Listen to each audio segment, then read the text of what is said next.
గం గణపతయే నమః. ఓం శివాయ గురవే నమః.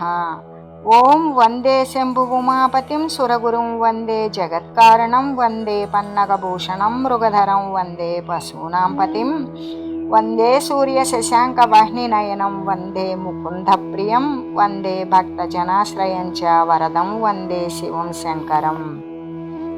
శ్రీ శివమహాపురాణము.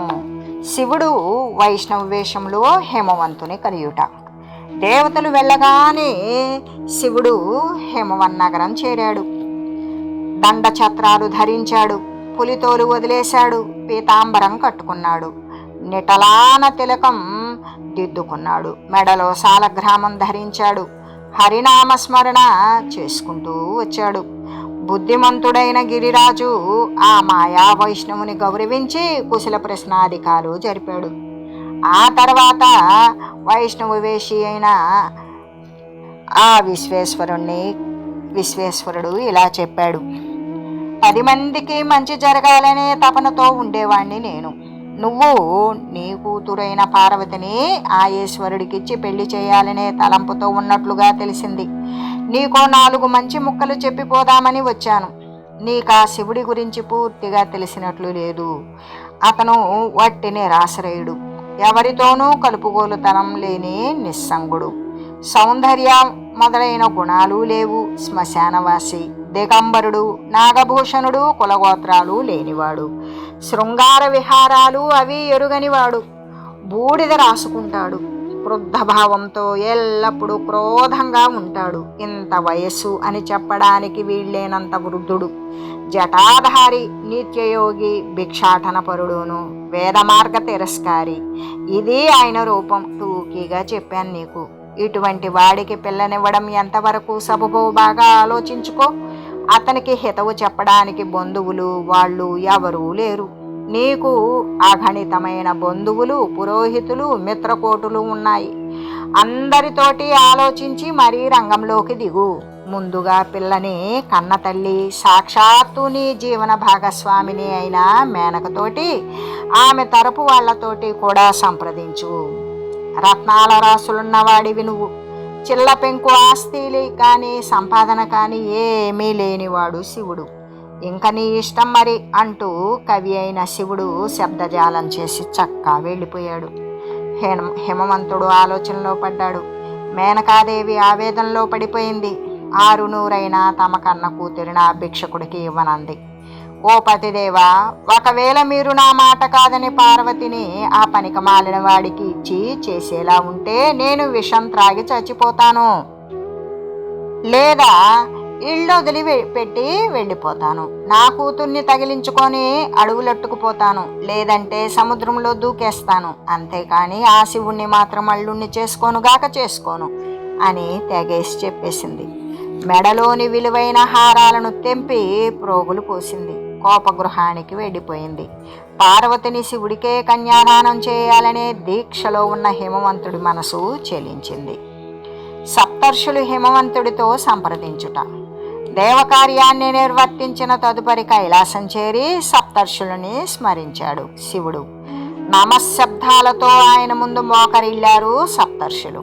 జరిగిందంతా వారికి చెప్పాడు శివుడు. దేవతల హితవు కోసం నేను చేయాల్సింది చేశాను. జగద్దితాన్ని కోరి మీరు చేయాల్సింది మీరు చేయండి అని ఆజ్ఞాపించాడు. తక్షణమే హిమవంతుడు నగరమైన ఓషధి ప్రస్థానానికి తరలి వెళ్ళిందా తాపసి సప్తకం. అరుంధతి సమేతంగా అరుదించిన ఋషిమండలాన్ని ఆదరించాడు ఆ తుహిన గిరీంద్రుడు. శివపార్వతుల కళ్యాణ విషయమై కదిపారు వాళ్ళు. ఆ కొండరాజు కొంచెం సేపు నీళ్లు నమిలాడు. చివరగా మేనక మనస్సు పాడైంది. ఇటువంటి కార్యాలలో ఆడవాళ్ళదే కదా అగ్రస్థానం, ఆమెను అంగీకరింపచేయండి అని కోరాడు. త్రిలోక వంధ్యాపావన చరిత్ర అయిన అరుంధతి మేనక చెంతకు చేరింది. సప్తర్షులు శైలేంద్రుడికి హితబోధ చేయసాగారు. అంతా విన్నా హిమాలయుడు చేతులు జోడించి, మీరు ఎన్నైనా చెప్పండి, ఆడపిల్లని కన్నవాళ్ళు తమ బిడ్డను తమ కన్నా పెద్దింటికి పంపాలని అనుకుంటారు. పోనీ సమస్తులకైనా ఇవ్వచ్చు, కానీ బొత్తిగా ఇలా రూపము వయస్సు గుణము ఏమీ లేని వాడికి ఇవ్వడము ఏ పాటి న్యాయమో ఆలోచించండి. రేపు అమ్మాయి కాపురానికి వెళ్ళాక పిల్ల అక్కడ సుఖపడాలి కదా. అందుకు తగ్గ ఆదాయము ఆస్తి ఏమైనా ఉన్నాయా ఆయనకు? మీ మాట కాదనడం లేదు సుమా, మీరు ఎలా చెబితే అలాగే చేస్తాను. ఎటొచ్చి పిల్లనిచ్చే విషయంలో పెద్దల మాట వినడం తప్ప మనస్ఫూర్తిగా ఇవ్వలేను అన్నాడు. నవ్వుకున్నారు ఋషులు. శహబాషోయి హేమవంత, చివరకు నువ్వు శివుడి ఐశ్వర్యాన్ని శంకించే స్థాయికి వచ్చావన్నమాట. కోవేద శంకరో దుఃఖే కుబేరో యస్య కింకరః. సర్వ సంపదలకు సార్వభౌముడైన కుబేరుడంతటి వాడు ఏ శివుడి ముందు పాలికాపై పడుకుంటాడో ఆ శివుణ్ణి దరిద్రుడనుకోవడం సరే, వదిలే. నువ్వు అవునన్నా కాదన్నా ఆ పార్వతమ్మ ఏటు ఆయనకే దగ్గరకే చేరుతుంది. ఆవిడేటు ఆయన సొత్తే. నువ్వు కన్యాదానం చేస్తానన్నా పేరే తప్ప ఆయన పొందదలుచుకున్న దానిని ఎవడాపగలడయ్యా అన్నాడు. హేమవంతుడు వారి హితబోధనలతో ఇబ్బంది పడ్డాడు. గమనించాడు వశిష్ఠుడు. మృదువుగా చెప్పసాగాడు. కొండరాజా, ఆడపిల్లను కన్న వాళ్ళకి ఇటువంటి ఇరుకు పరిస్థితులు రావడం సహజమేనయ్యా. ఈ వేళ నువ్వే కాదు, ఒకప్పుడు అరణ్యుడింతటి వాడు కూడా నీలాగే సందిగ్ధ పరిస్థితుల్లో పడ్డాడు. అది విని అరణ్యుడి కథ చెప్పమని కోరాడు వశిష్ఠుడు. చెప్పసాగాడు. అరణ్యుని కథ. ఈ కాలంలో కొండల గండడివిగా నువ్వెంత వాడివో ఆ రోజులుడు అరణ్యుడు కూడా అంతటి వాడే.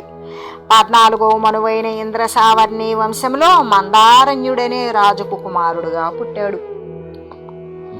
7 ద్వీపాల్ని ఏకఛత్రాధిపత్యంగా పరిపాలించాడు. భృగు మహర్షిని పురోహితుడుగా ఉంచుకొని 100 యజ్ఞాలు చేశాడు. దేవతలంతా వచ్చి ఇంద్ర పదవిని స్వీకరించమని వాళ్లకు వాళ్ళుగా కోరినా సరే అంగీకరించలేదు అరణ్యుడు. అతనికి 5 భార్యలు, 10 మంది కొడుకులు, ఒక్కగానొక్కతే కూతురు. ఆనాటి అందగత్తే అందరినీ తలకరిందు చేసేసిన ఆ సౌందర్యవతి పద్మ అనే పేరుతో విరాజిల్లుతూ ఉన్నది. యుక్త వయస్కయ్యి రాజలోకం మొత్తాన్ని మోహంలో ముంచెత్తేసింది. అలా ఉండగా పిప్పలాదుడనే ఋషి ఉండేవాడు. విధివశాన గంధర్వుల కామకలాపాలు తిలకించి కాముకుడై గృహస్థాశ్రమ లాలసుడై తగిన కన్య కోసం వెతకసాగాడు. ఒకనాడు పుష్పభద్రా నదిలో స్నానార్థం వెళ్ళిన పిప్పలాదుడు ఆ పద్మను చూసి మనసు పారేసుకున్నాడు. సరాసరి మహారాజు దగ్గరకు వెళ్ళాడు. నీ కూతురు పద్మను నాకిచ్చి పెండ్లి చేయవయ్యా అన్నాడు. త్రుళ్ళిపడ్డాడు అరణ్యుడు. శివాజ్ఞ వలనే బ్రాహ్మణాజ్ఞ కూడా శిరోధార్యం కదా మరి భూపతులకు. కానీ వయసైపోయిన వాడికి, ఆస్తి పాస్తి లేని వాడికి, ముక్కు మూసు కూర్చోవడం తప్ప ముద్దు ముచ్చట ఎరుగని వాడికి పద్మ వంటి వయోరూప గుణలావణ్యవతి అయిన పిల్లనివ్వడం అంటే కష్టంగానే ఉంటుంది కదా అని మదనపడ్డాడు అరణ్యుడు. మౌనంగా ఉండిపోయాడు. పిప్పలాదుడు ఊరుకోలేదు. తనకు కన్యాదానం చేయమని, పక్షంలో రాజ్యమంతా సర్వనాశనం చేస్తానన్నాడు. ఏది కన్యాదానం చేయని పక్షంలో? అదో భయం. అటు అంతఃపురంలో చూస్తే రాణులంతా గోడుగోడున విలపిస్తూ ఉన్నారు. డబ్బు దశకం ఎవడికి కావాలి? ఆశ్రమంలో ఉన్న, అంతఃపురంలో ఉన్న ఆరోగ్యంగా యవ్వనంతో ఉండి పిల్ల యవ్వనం వృధా కాకుండా ఆమెను సుఖపెట్టాలి కదా. ఆ అవకాశం ఈ ముసలవాడికి లేదు కదా అని వాపోయారు రాణులు. గురువులు, వృద్ధులు, బంధువులు, పురోహితులు, బ్రాహ్మణులను అందరినీ పిలిచాడు. అరణ్యుడు కర్తవ్యాన్ని ఉపదేశించమన్నాడు. అయ్యా, చిన్న చితుకు రాజ్యం కాదు నీది. 7 దీవుల ప్రాణికోటి నీ రాజ్యం. అంచేత ఒక్క కూతురు సుఖం కోసం ఇందరిని బలి చేయడం కన్నా ఇంతమంది సుఖం కోసం ఆ ఒక్క పిల్లని కన్యాదానం చేయడమే మంచిది. కోరి వచ్చాడు కాబట్టి సుఖం సంగతి ఎలా ఉన్నా అమ్మాయిని ఎక్కువగా కష్టపెట్టడు అనిపిస్తోంది. నువ్వు రాజువు కనుక తుది నిర్ణయం నీ ఇష్టం అని చెప్పారు వాళ్ళు. హేమవంత, అరణ్యుడు కూడా నీకు మళ్ళేనే బుద్ధిమంతుడు, యోగ్యుడును, పెద్దల హితవు విన్నాడు. కూతుర్ని సర్వాలంకార భూషితురాలను చేసి అప్పటికప్పుడే ఆ పిప్పలాదుడికి కన్యాదానం చేసేశాడు. రాజ్యం సుఖపడింది. 7 దీవుల ప్రజలు ఆపద నుండి బయటపడ్డారు. ఇది విషయం అని వశిష్ఠుడు ఆపాడు.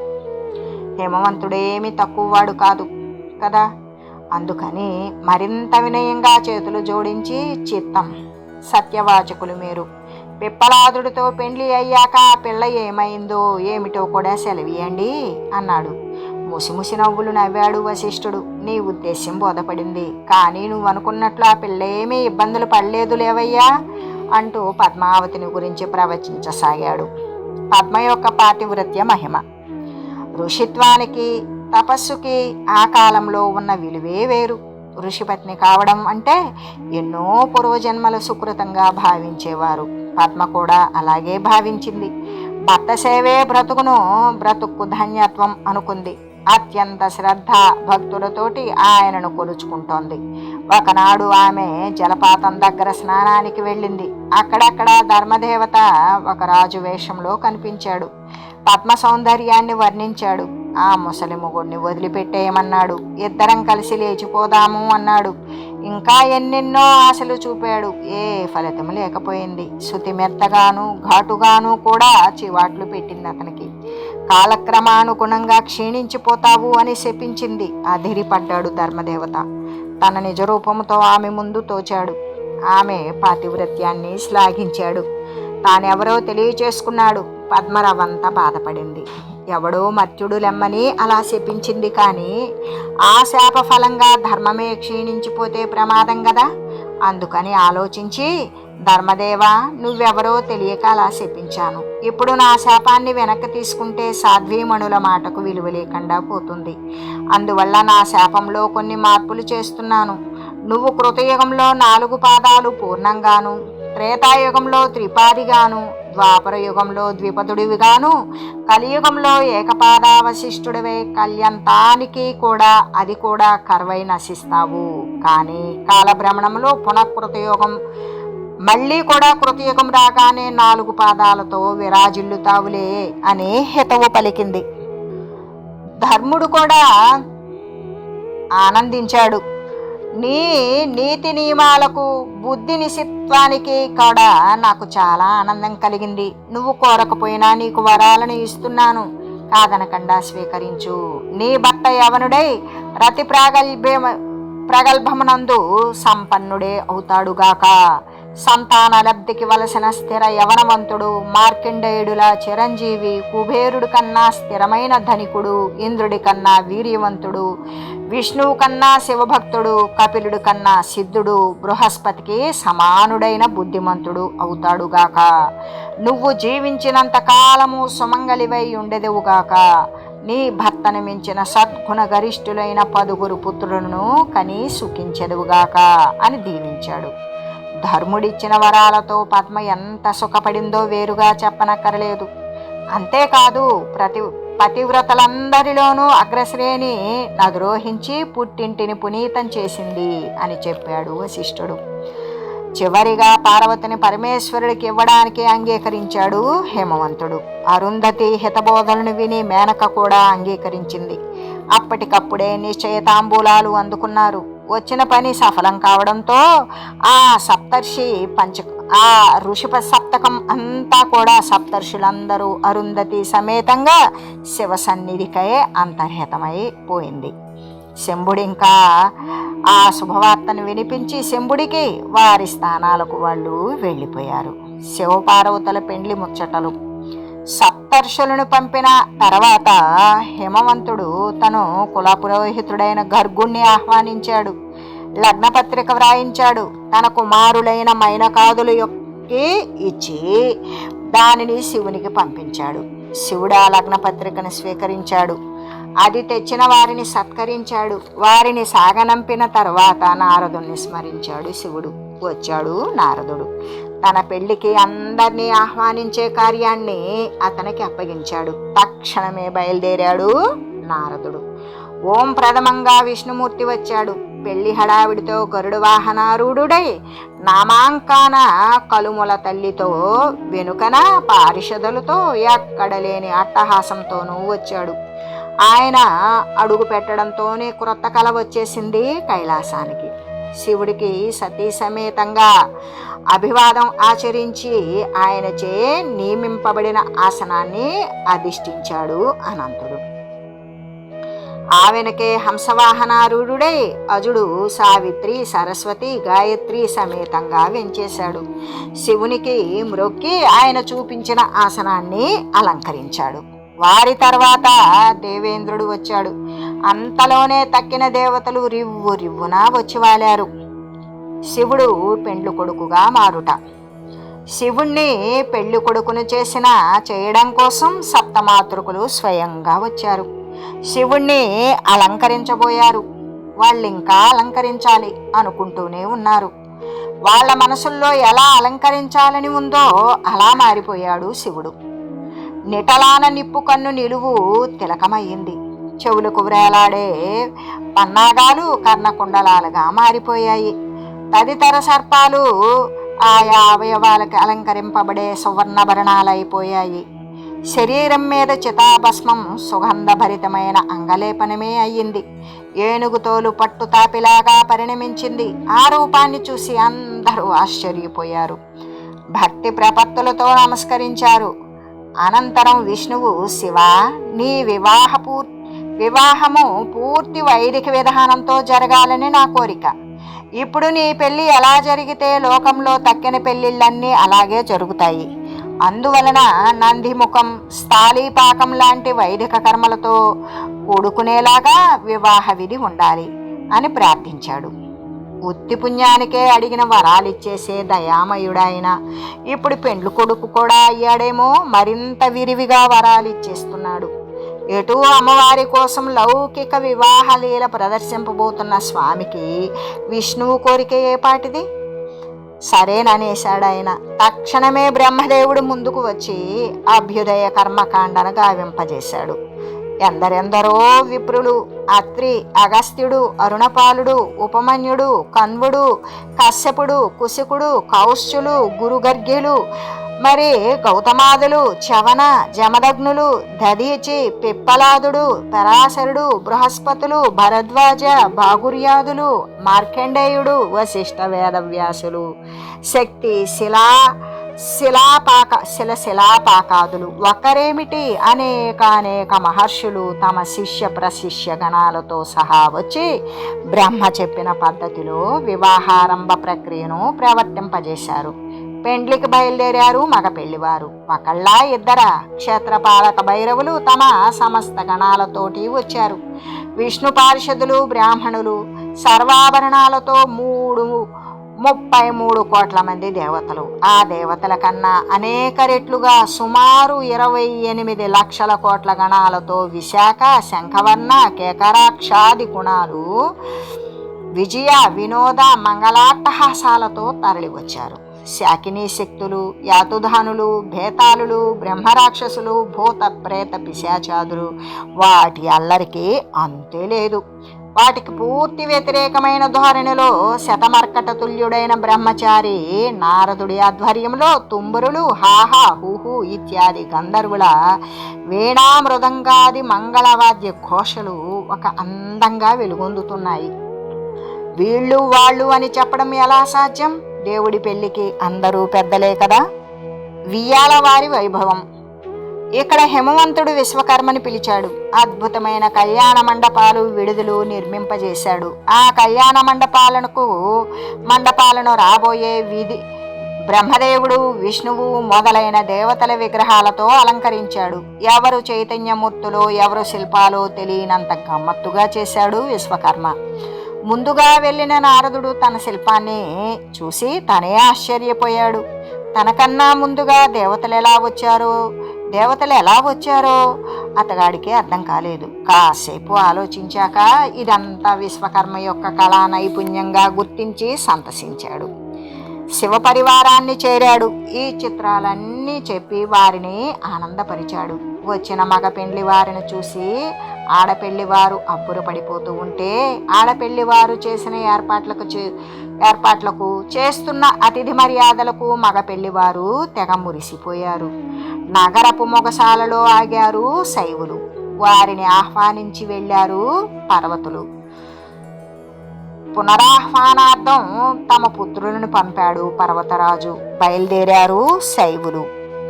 ఓం మంగళం భగవన్ శంభో మంగళం వృషభధ్వజ మంగళం పార్వతీనాథ మంగళం భక్తవత్సల. శ్రీ శివమహాపురాణం వినిన శ్రోతలకు నమస్కారం అండి.